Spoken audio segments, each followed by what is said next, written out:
In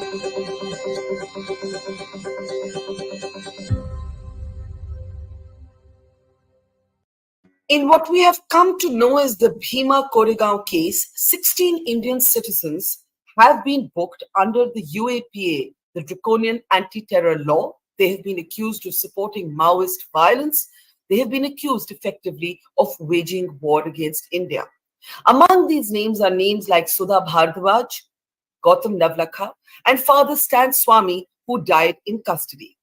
It has long been debated, the evidence against them, the legitimacy of it, the validity of it, and it is a subject that has divided public opinion. A US-based digital forensics firm first argued that some of the evidence might have been planted on electronic devices. Now, a new book, The Incarcerations, builds on that allegation and makes the charge, the very serious charge, that hackers for hire were at the epicenter or are at the epicenter of this entire case. To talk about her new book, let me welcome to the program the author of the book, who's joining us from London, Alpa Shah. Professor Shah is a professor at the London School of Economics, and her book is grabbing the headlines. It is the subject of much debate. There are those who agree with it. There are those who disagree with it. Let's find out from her in her own words what her investigation has led her to conclude. Ms. Shah, thank you very much for your time today. At the heart of the argument that the Incarcerations makes is that those who have been imprisoned in this case have been done so on the basis of evidence that is questionable, that is fabricated, that is your allegation, and that in fact has used technology and what you call a hacker's gang to plant some of this evidence on the devices of some of these individuals. So I'm going to let you tell us about the central argument, the central uncovering that your research and your work led you to. Go ahead. Thanks so much, Barka, for having me on the show. Yeah, I mean, I think the first thing to say is that I'm just putting together a whole set of stories that, in fact, other people have revealed.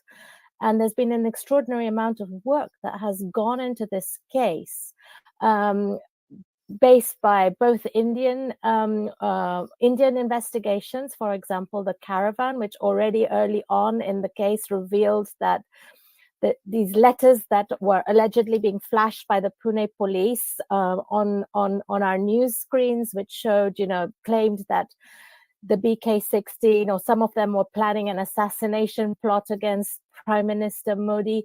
That these letters, that they didn't add up. They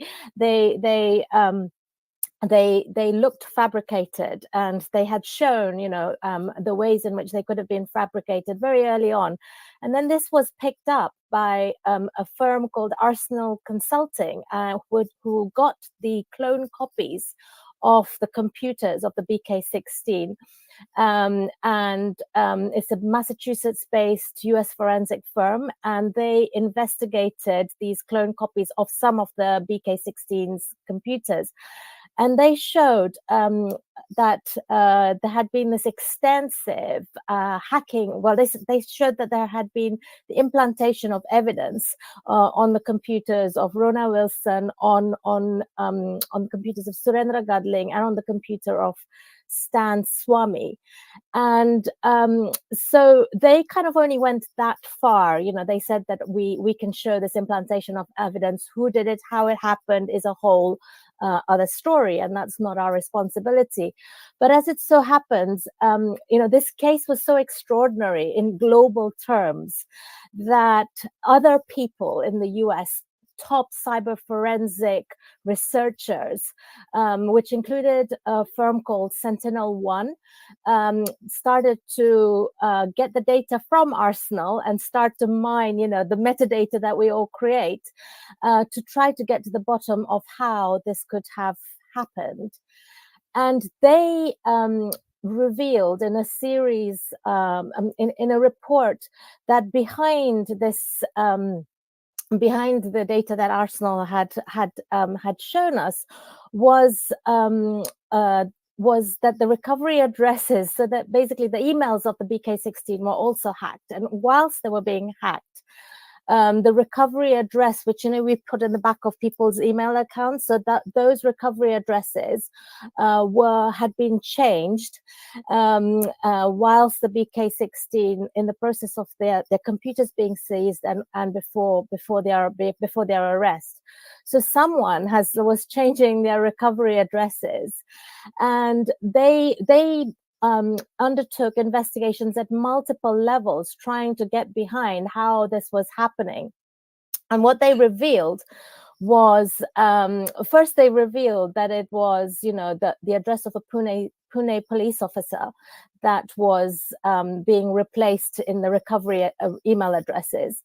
And they showed that it was one of the Pune police officers who was going out to make the arrests. But then there were many things that didn't add up, to me, which was like, there's this Pune police officer. He's going around making the address. Yeah, why would he leave an address in his own name? It just doesn't add up, right? It doesn't add up. Why would he be, and how could he be doing that whilst he's, busy making all of these arrests? And none of that added up. So eventually I managed to interview both Arsenal Consulting, Mark Spencer of Arsenal Consulting, but also the journalist that broke these stories in a magazine called The Wired in the US. And then also eventually the people at Sentinel-1 who did the investigations. When they write up their reports, they're written in very technical terms. These are public reports. You can view them on the web. And they called the hackers, the person that was changing the recovery address, the person that was behind the implantation, they called them this group called Modified Elephant. And I was trying to understand, what is this Modified Elephant? Who is this Modified Elephant? And on speaking to, having these long interviews with the cyber forensic researchers at Sentinel-1, I came to understand that actually it wasn't the Pune police officer who was necessarily changing the recovery address during the implantation of evidence, but that although his name was being put there, it was a whole hacker for hire infrastructure, which has its epicenter in India, that is being used by companies like all over the world, corporate firms all over the world, including, here, law firms in the city of London using hackers to hack, Chris Mason's account had been hacked, and it was lots of different people.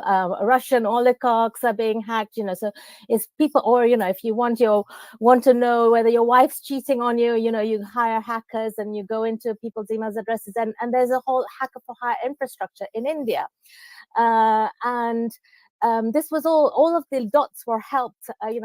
What helped me make the dots was that the Sunday Times last year also had this kind of undercover investigation in where they sent investigators from who went undercover in India, and they went and met a lot of the people who were doing the hacking. The people who were actually being employed by various hacker for hire companies who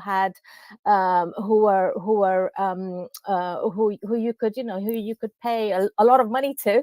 So what's really fascinating and chilling emerging, sorry to interrupt you, from this account is that not only do you allege, and do these digital forensic firms allege, that the accused in the Bhima Koregaon case have been framed, but that the fact that the police officers or a police officer's name was given in the recovery email could suggest that even he was being framed, right? That we actually don't know who's behind this. We don't know. And there have been many, many, many suspicious, there's been lots and lots of discrepancies in this case. Why was the case taken out of the hands of the Pune Rural Police and into the Pune City Police's hands in the first instance? When initially the accused were, it was said that the accused has created these riots at incited violence at Bhima Koregaon. That was the initial kind of accusations.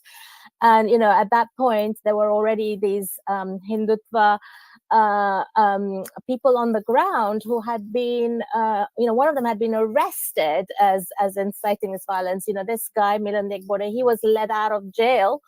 And then, suddenly we have these 16 people from all over the country arrested in this Bhima Koregaon case, something that we've all kind of forgotten about, that actually the initial charges, the people who were actually being accused were let off the hook completely, and a whole set of other people incarcerated. And then why was it that suddenly when, the government in Maharashtra changed and Sharad Pawar's government was saying, oh, this is all like, let's look into what's happening, why was the case then taken completely out of the Pune city police's hands and put with the NIA?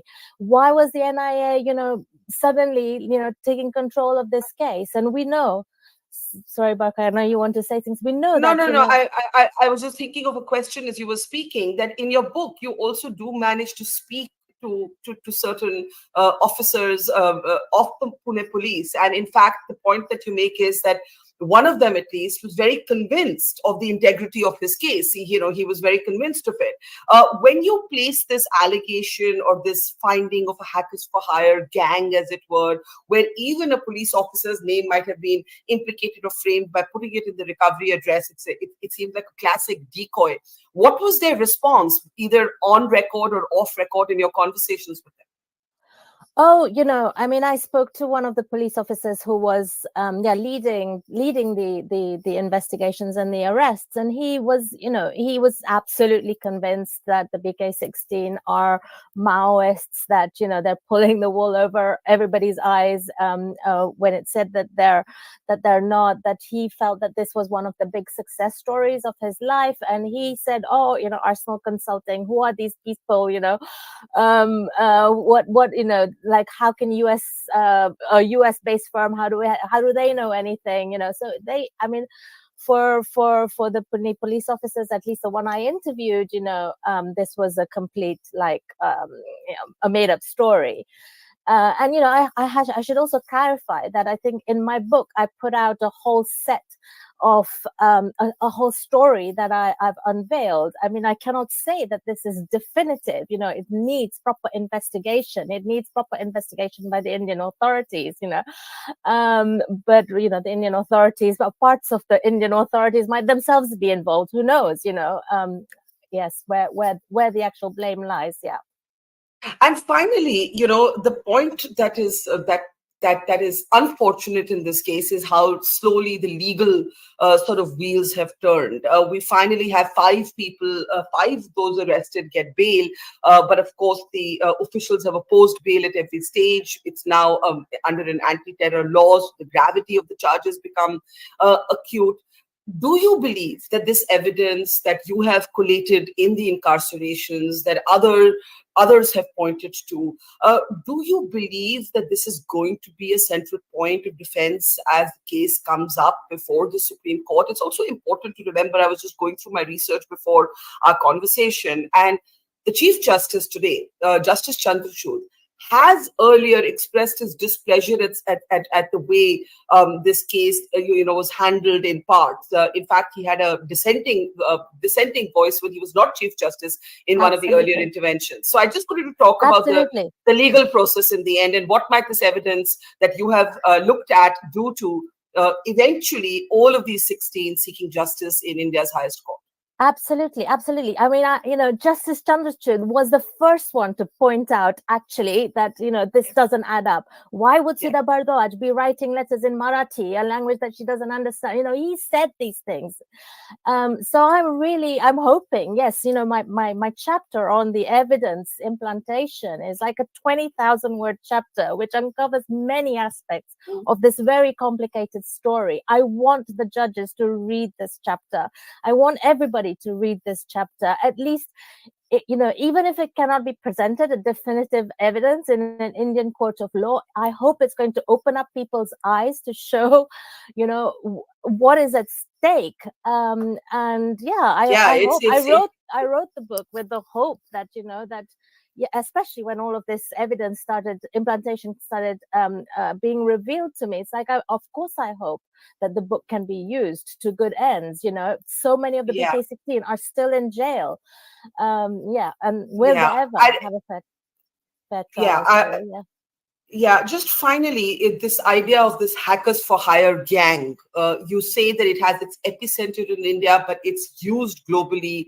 The clients could range from any, like, we don't know. It could be private, it could be public, it could be personal. Uh, this idea that the epicenter is in India, this is based on the investigations of Sentinel. How did they reach this? I just thought it's important to understand, how did they reach this conclusion that the epicenter of this hackers for hire is based out of India? So those are my words, but yes, I mean, so Sentinel-1 in their report do not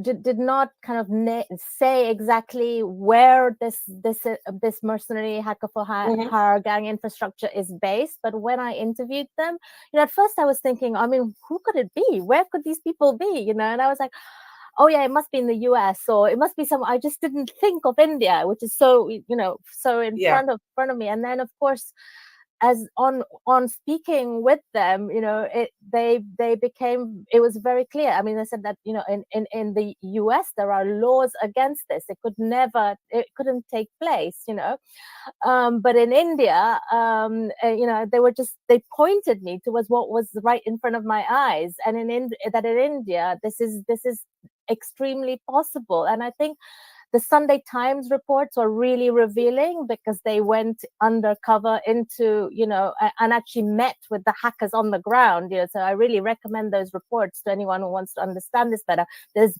videos of it on, that they actually, the hackers that they interviewed are actually captured on video, which is available on the internet. So remember when, and then I started to understand it when I started thinking about, IT call centers, for example. Here in the UK, every company was going to India for its call centers. You try to contact your bank, or you try to contact and it's really, who are you speaking to? You're actually speaking to somebody back in India. So India is, at the forefront of so much of this technology, outsourcing of IT services, and this is just a kind of a continuation of that. It's just, I think there are amazing IT graduates, and they can they can make a bigger buck doing this kind of thing than, I mean, just the idea, just the idea of a mercenary hackers for hire, it's chilling. I do have to end here, Alpa Shah, but the Incarcerations builds on, we've seen silos, these allegations made in silos. You've collated it together into an accessible narrative form, and I have a feeling it's going to be a significant part of the debate around this case going forward. And I'd be especially interested to see what happens in the Supreme Court, which is where eventually the final word on this case is going to be spoken. We thank you for your time, and we'll definitely follow up on this, and also speak to the Pune Police and see what they have to say. Thank you very much for talking to us. Thanks so much. Thank you. Thank you for having me. Thank you. Mojo Story has always made a commitment to its viewers to go to where the story is. And as you can see here, we are at the epicenter of the Israel war on Gaza. We are right at the front line, about 1 mile from the Gaza Strip, as the Israeli military gets ready with its tanks and its gunners to begin its final frontal assault that will take troops into Gaza. As we said, we are not like other organizations. We believe in giving you all sides of a story objectively and as much as possible from the ground. And that's exactly what we're doing here, covering the biggest global story today from the epicenter of the war zone. So please, we need your support. Support us, become a Mojo member, subscribe to us, spread the word, and thank you for your support.